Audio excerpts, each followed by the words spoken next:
तो आज हम लोग इस वीडियो में सिंटैक्स पढ़ने चल रहे हैं और सिंटैक्स के अंतर्गत रूल्स ऑफ एडवर्ब पढ़ने चल रहे हैं। रूल्स ऑफ एडवर्ब, क्रिया विशेषण के नियम, यानी क्रिया विशेषण को सही रखने का क्या नियम है, इस नियम के विषय में हम लोग पढ़ने चल रहे हैं।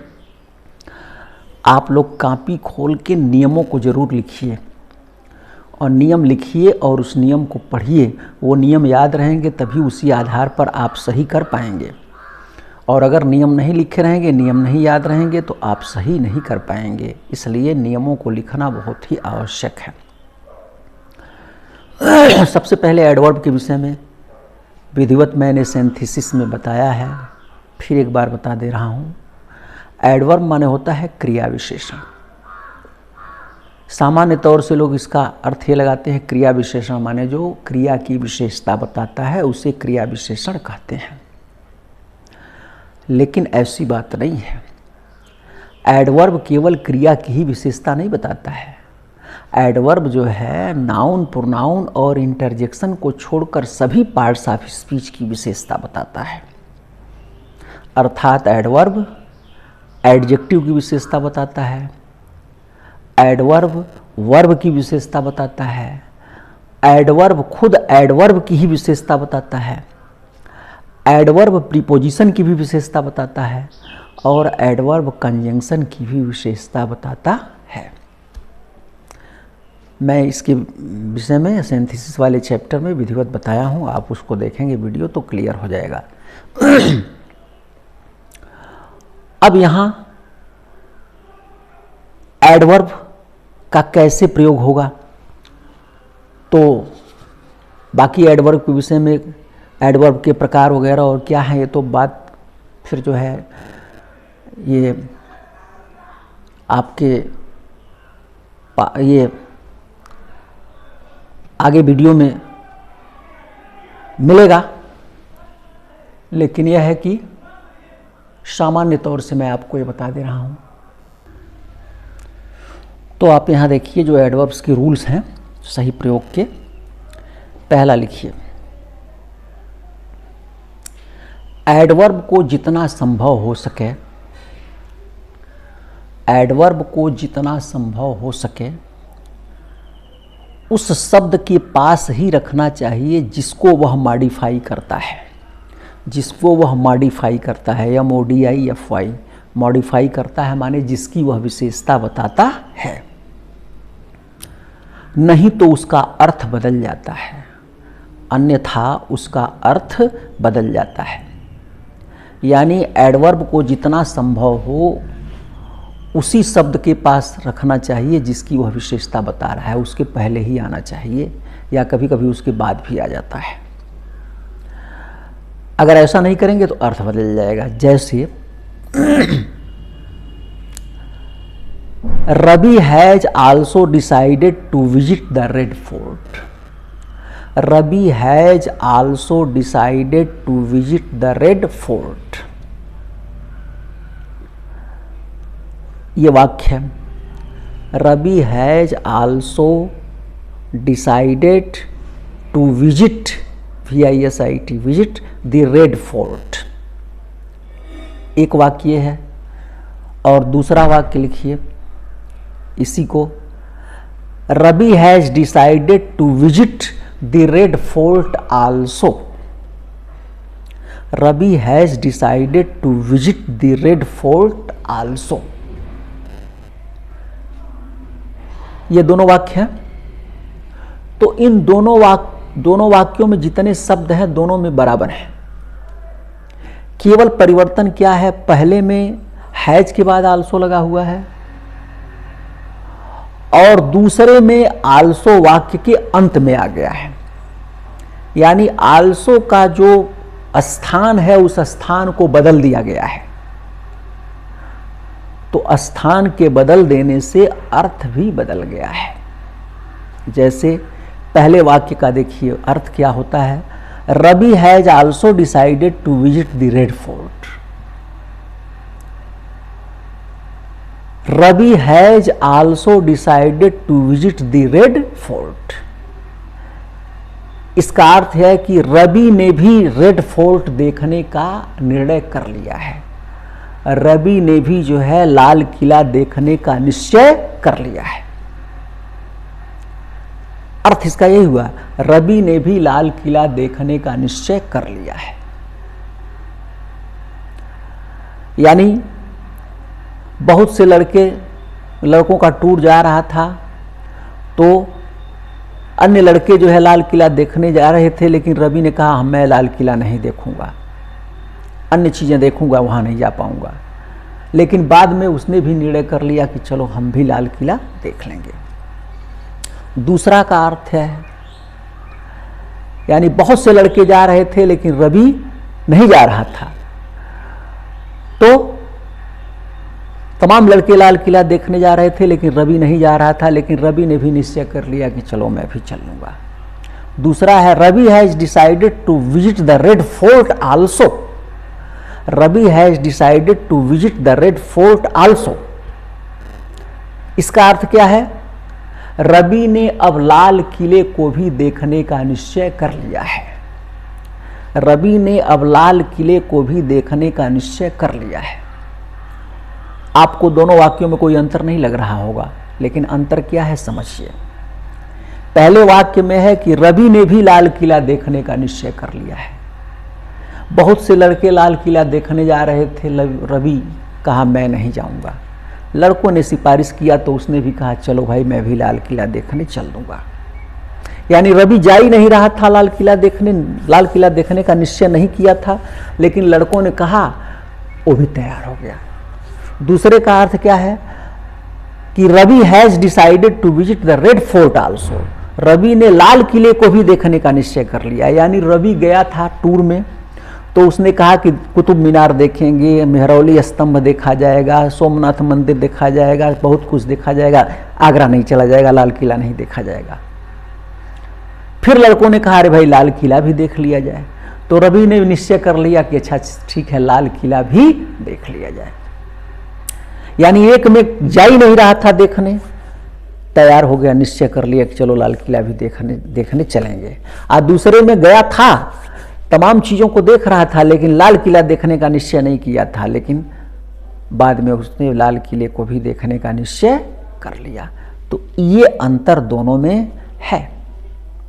केवल अर्थ स्थान बदल देने से आल्सो का दोनों में अंतर हो जा रहा है। एक बार रवि तैयार नहीं था जाने के लिए ही कि हम जइबे नहीं करेंगे, सारे लड़के लाल किला देखने जा रहे थे, रवि कहा हम नहीं जाएंगे। लड़कों ने कहा कि नहीं चलो, तो रवि ने निश्चय कर लिया पहले में। और दूसरे में रवि लड़कों के साथ गया था, यह हुआ कि सब कुछ देखा जाएगा, लाल किला नहीं देखा जाएगा, लेकिन लड़कों ने कहा तो कहा अच्छा चलो भाई लाल किला भी देख लिया जाए। ये दोनों में बेसिक बदलाव है। दूसरा नियम लिखिए, जब कोई एडवर्ब किसी इनट्रांजिटिव वर्ब की विशेषता बताता है, जब कोई वर्ब किसी इनट्रांजिटिव वर्ब माने अकर्मक क्रिया की विशेषता बताता है, तो वह ठीक उसके पश्चात यानी उसके बाद प्रयुक्त होता है, उसके बाद आता है। जब एडवर्ब किसी इनट्रांजिटिव वर्ब अकर्मक क्रिया की विशेषता बताता है तो वह उस क्रिया के बाद में आता है। जैसे हिज फादर लिव्स देयर, तो लिव अकर्मक क्रिया है, इसलिए उसके बाद देयर आया है।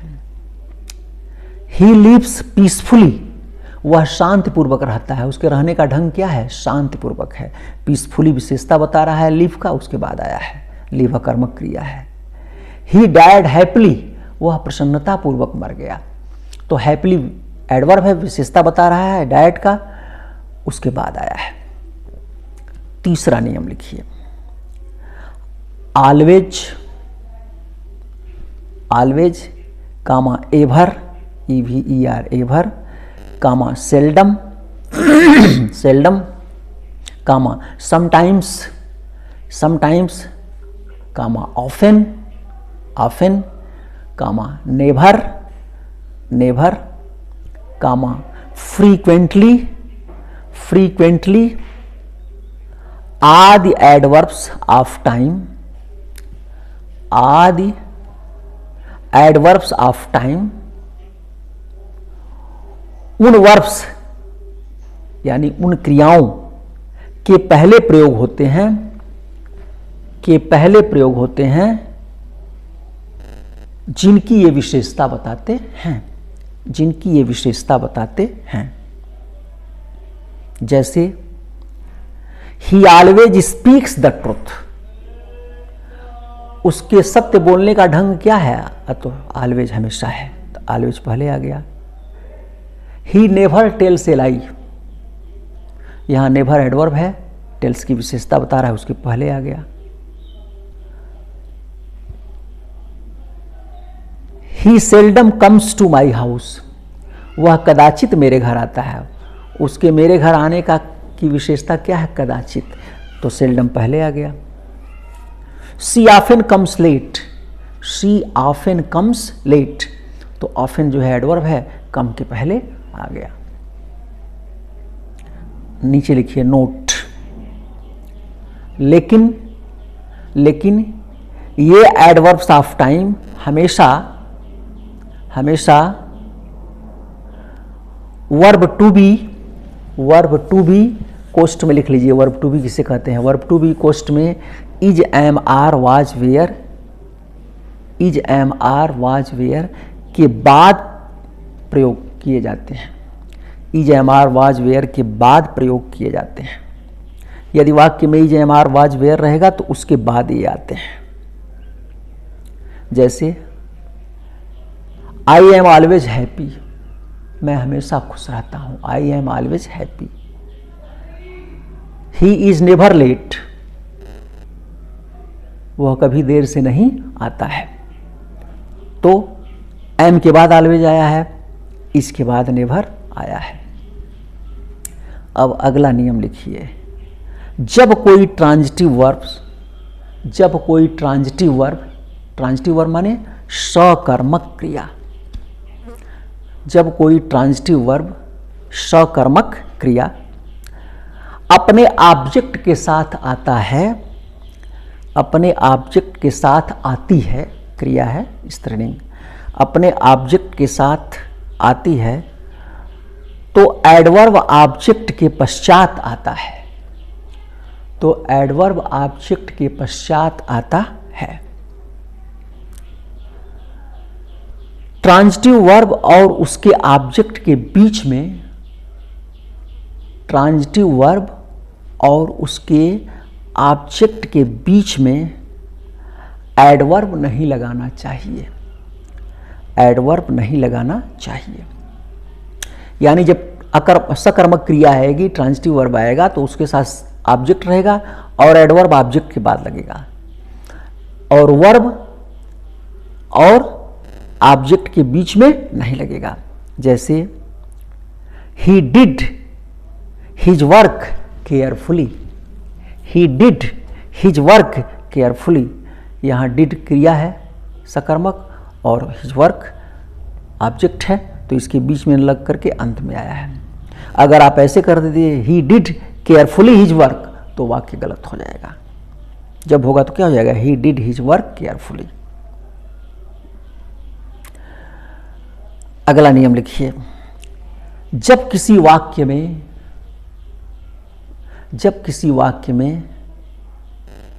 Auxiliary verb AUXILIARY, auxiliary verb या हेल्पिंग वर्ब, ऑक्सिलियरी वर्ब को हेल्पिंग वर्ब भी कहा जाता है, ऑक्सिलियरी वर्ब या हेल्पिंग वर्ब, कोष्ठ में लिख लीजिए, इसकी हिंदी होती है सहायक क्रिया, सहायक क्रिया, और प्रिंसिपल वर्ब, कोष्ठ में लिख लीजिए, प्रिंसिपल वर्ब को क्या कहते हैं? मुख्य क्रिया, मुख्य क्रिया का प्रयोग हो तो एडवर्ब उन दोनों के बीच में आता है, तो एडवर्ब उन दोनों के बीच में आता है। जैसे एक वाक्य में सहायक क्रिया is, am, are, was, were भी हो, हैज, हैव, हैड हो, और उसके बाद मुख्य क्रिया भी हो, तो एडवर्ब इन दोनों के बीच में आएगा। जैसे I have often told you, to visit that place. I have often, OFTEN, often told you to visit that place. इस वाक्य में हैव सहायक क्रिया है, टोल्ड मुख्य क्रिया है, उसके बीच में ऑफन एडवर्ब आया हुआ है। दूसरा लिखिए, he will surely get good marks. He will surely get good marks. इसमें विल सहायक क्रिया है और गेट मुख्य क्रिया है, प्रिंसिपल वर्ब है, और एडवर्ब उन दोनों के बीच में आया है surely. He will surely get good marks. He will certainly help me. He will certainly help me. यहाँ विल सहायक क्रिया, हेल्प मुख्य क्रिया और बीच में एडवर्ब सर्टेनली आया है। अगला नियम लिखिए, जब कोई एडवर्ब किसी एडजेक्टिव या दूसरे एडवर्ब की विशेषता बताता है, तो वह एडवर्ब उनके ठीक पहले प्रयोग किया जाता है। यानी जब कोई एडवर्ब किसी एडजेक्टिव या दूसरे एडवर्ब की विशेषता बताता है तो वह ठीक उसके पहले प्रयोग किया जाता है। जैसे the boy was quite young. The boy was quite young, QUITE, quite young. लड़का बिल्कुल यंग था। यानी लड़के की क्या विशेषता थी? यंग था, तो यंग एडजेक्टिव हो गया। और उस एडजेक्टिव की विशेषता क्वाइट बता रहा है, यंग तो था ही, कितना यंग था? क्वाइट, बिल्कुल यंग था, तो उसके पहले आ गया।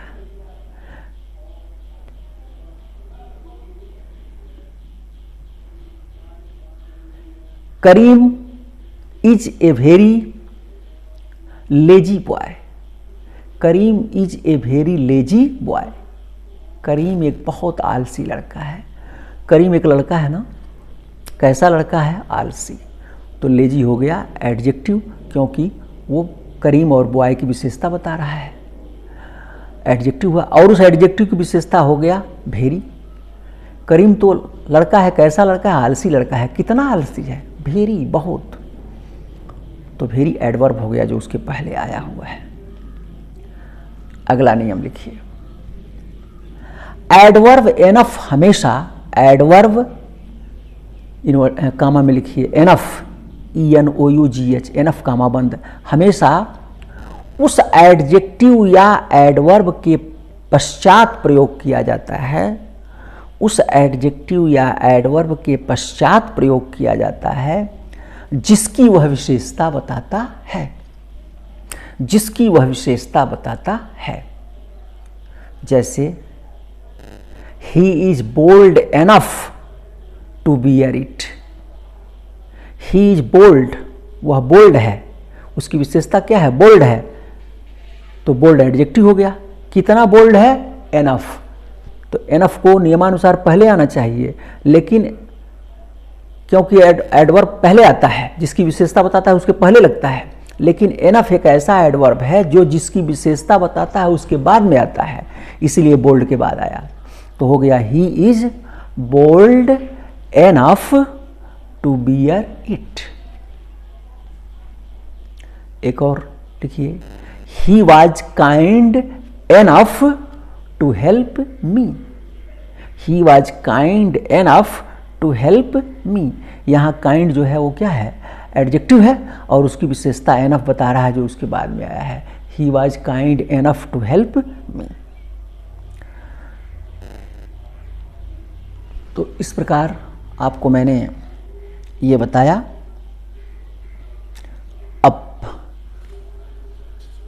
आगे इस वीडियो में इतना ही। अब आगे नियम दूसरे वीडियो में बताऊंगा। आप जितना मैं जो भी चीज़ें synthesis, syntax, transformation, direct indirect जो है, हमारे वीडियो को आप सुनिए, ध्यान लगाकर सुनिए और कॉपी लेके बैठिए, उनको लिखिए। जो नियम मैं बोलता हूँ नियमों को लिखिए। नियमों को लिखेंगे और उसके बाद उस नियम को पढ़ेंगे और बनाएंगे तो आपका बनता चला जाएगा। गंभीर होकर के सारे नियमों को सुनेंगे और बनाएंगे तो सारी चीज़ें बनती जाएंगी और हल होती जाएंगी। इसलिए आप विशेष रूप से ध्यान दें। बहुत बहुत धन्यवाद।